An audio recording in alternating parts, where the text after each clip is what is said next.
Hello and welcome to Dingoes Ate My Podcast. I'm Paul. I'm Dave. I'm Justin. And Justin's thrilled because we watched an amazing No, episode. this isn't an episode of Buffy.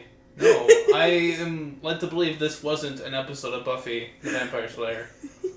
Justin.exe crashed halfway through the episode. We had to reboot him. Yes. Apparently. So we watched Beer Bad. No applause? Okay. Yeah, we watched Beer Bad. The episode originally aired November 2nd, 1999, a date that will live in infamy. So it's the day Beer Bad came out? Yep. Okay. And all of America cowered in fear. Oh dear God. In this episode, Buffy is still hurting because Parker dumped her after a night together. In a daydream during one of Professor Walsh's classes, pointedly about the role of id in Freudian psychology, I wonder if that'll come into play later. She saves Parker's life, and he swears to do anything to get her back. A dialogue with Window, okay, her name's Window now, not Willow. A dialogue with Willow later shows how much Buffy is not over him yet. Yeah. In the real world, Xander gets a job as a bartender with a fake ID. Great. I mean, sure, I can understand this part of the plot. The Buffy part, trying to get over Parker part, I was still having a bit difficulty, with her daydreams for some reason. And it showed the same thing twice. Just a wonderful case of giving the normal sort of view of it, giving you that false sense of, oh man, this is happening in the And the episode. second time And with it's ice cream and flowers. Anyways, moving on. It's great. I love how Willow takes Xander's ID and is like, this is fake. How can you tell? By looking at it. True. So Xander gets a job as a bartender with a fake ID and has to endure the insults from students. He gets to test his empathy skills with none other than Buffy, who proceeds to get drunk on Black Frost beer with four college boys. Who are very smart. One of them is Cal Penn. Or something. You don't know who Cal Penn is, do you? No. No, I have a vague idea who that was. Did you ever see Harold and Kumar? No. Okay, that's why. Did you ever watch House? Nope. Okay, well, If moving you right have to along. ask, usually it's going to be no. Justin, have you seen a movie in the last 5 years? No. That's what I thought. Okay, I have, but anyway. Oz and Willow are in the bronze together, but he feels a strange connection to the singer Veruca when she gets on stage with her band Shy. Oh, the one important part of this episode. Okay. The next morning, Willow not only has to cope with Veruca having called her a groupie, but also with Buffy, who seems to be suffering from the Black Frost beer. That evening, when Buffy drinks herself further and further, it is soon revealed why. Somebody has a chemical lab set up and is putting more into the beer than just malt. Xander finally sends Buffy home when her 4 drinking buddies turn into violent Neanderthals. Because on the one hand, it's like, okay, they're just acting stupid, and then they literally make them Neanderthals, and then you're like, oh no, this is one of those episodes. He finds out that the owner of the pub has been brewing beer as a revenge for 20 years of college kids taunting him. His brother's a warlock. His brother's a goddamn warlock. And then this part of the plot doesn't resolve at all for some reason. You are a very bad man.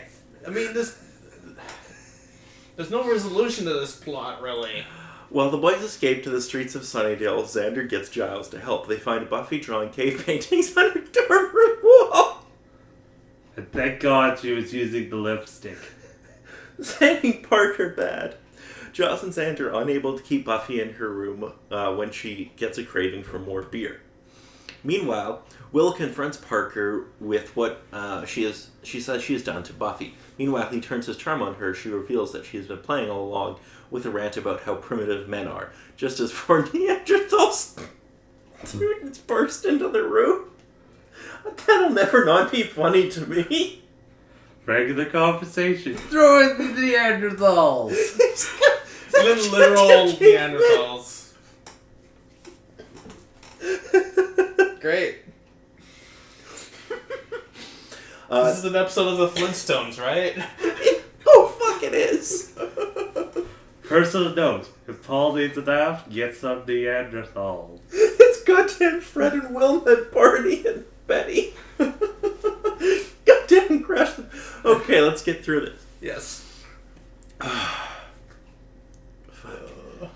They knock Willow and Parker unconscious and start a fire that rapidly burns out of control. Xander catches up with Buffy and they see the smoke from the Neanderthals' fire. They rush to help. Though afraid of the flames and unable to figure out how to use an extinguisher by just fucking throwing it into the fire, Yeah. Buffy saves Willow and Parker. In the end, Parker thanks Buffy for saving her life, apologizes just the way she had dreamt, just to get knocked unconscious by Buffy's club. That actually happened. The Neanderthal students become subsequently locked in a random van. And yes, that actually all did happen. I didn't make it up. Yes, it was a thing. Yeah. Okay, so, what did you think of this episode? I was actually quite amazed with all the particular stuff that they decided to do within the episode. Because, obviously, it was just flippin' stupid. My goodness. There were just goddamn Neanderthals.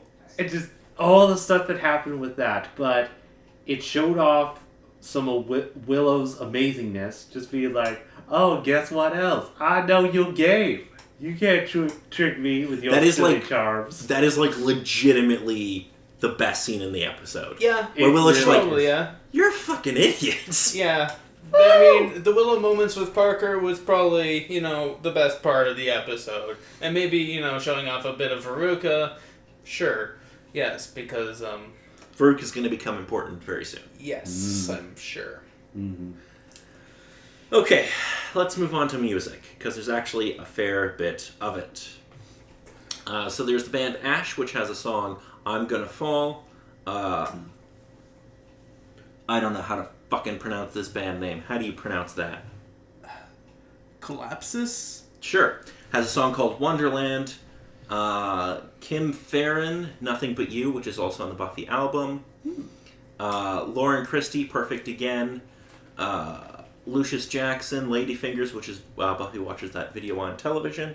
3 songs from Paul Trudeau, not to be confused with our Prime Minister. I Can't Wait. It Feels Like I'm Dying Inside, People Will Talk, and the band Smile, The Best Years, and THC, Over Fire, and, of course, Christoph Beck doing the original score. And now we move on to international titles. Oh boy. So in French it translates as Devil's Beverage. In Brazilian Portuguese, Bad Beer. I mean, I'm thinking about Devil's Beverage. Shouldn't it just be called Neanderthal's Beverage? Prehistoric beverage? Caveman juice. Sure.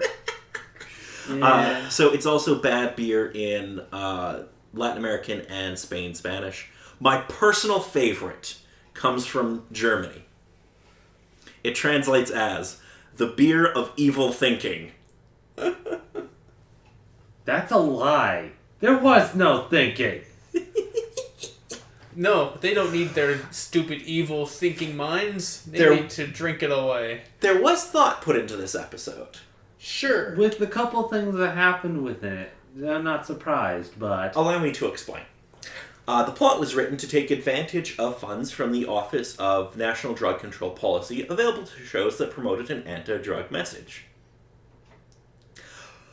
Funding was rejected for the episode because drugs were an issue, but, and I quote, it was otherworldly nonsense, very abstract, and not real-life kids taking drugs. Viewers wouldn't make the link to the Office's message.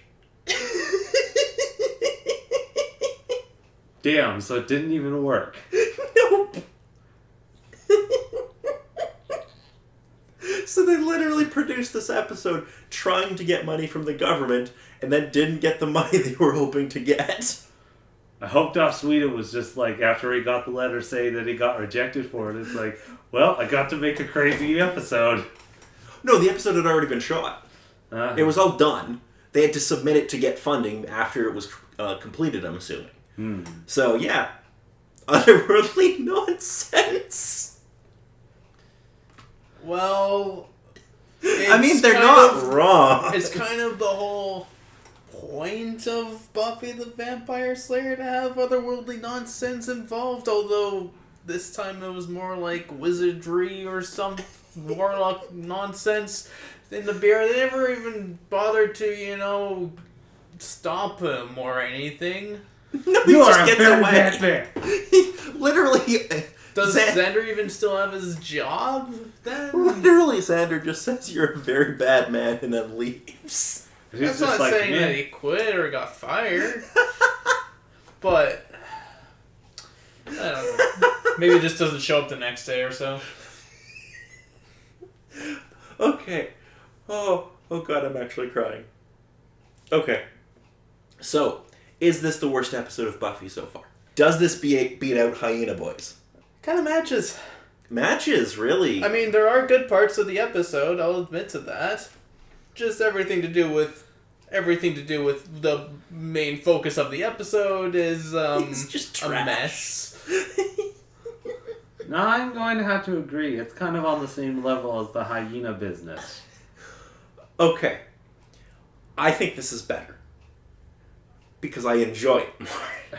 Not because it's, in terms of its storytelling or any of that, it's any better, because it's not. But it's really goddamn funny. Yeah, sure, there are definite jokes that land, but it's like, we just came off of what was it, the Halloween episode? Yeah, Fear itself. Yeah, that was a great episode, and then we just go to this shit. It was thrilling, amazing, and mildly funny at the end of the episode. And then we just get this. We get goddamn Neanderthals. Yep. Perfectly quaint dinner scene with some people. Let's throw in some Neanderthals! The goddamn Flintstones crashed the party. Mm-hmm. Justin, on a scale of 1 to 10, how much did you hate this? This isn't a Buffy episode. I don't feel like I should rate this as a Buffy episode. This is the Buffy episode out of 10. Okay, so I have a quick little quote from the episode, and then we can give our last few thoughts. So, this is a conversation between Giles and Xander. Giles, I can't believe you served Buffy that beer. Xander, I didn't know it was evil. Giles, you knew it was beer. Xander, well, excuse me, mister, I spent the 60s in an electric Kool-Aid funky Satan groove. Giles, it was the early 70s and you should know better.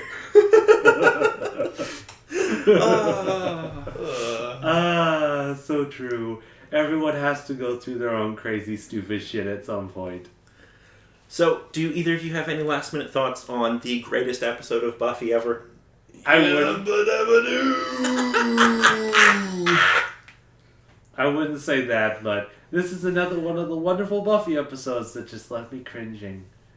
God damn it, Buffy, that is not your sandwich. Stop eating it in class. God damn it. Oh my god, where she steals the girl's sandwich. I forgot about that. Yep. Oh god. Well, This did not star Buffy. No, it didn't. Okay, so the next episode we'll be covering is Wild at Heart. You'll be happy to know that the next episode will be a dramatic increase in quality. Because how could it not be? It only goes up from here, right? Like, literally fan fiction would be better. I'm sure. Okay, so, in this episode, Buffy tries to comfort Willow when Oz answers the call of the wild and is drawn to another woman, who turns out to be a fellow werewolf. Oh boy. There's gonna be werewolf action! Yeah, there's gonna be werewolf shenanigans. Werewolf. Werewolf. Where? Werewolf. Werewolf. There's no H in there. Werewolf. It's not where. It can't be where. It's werewolf. Anyway. There's no goddamn H in there. Anyway. Bark bark. Until then, I'm Paul. I'm Dave. I'm Justin.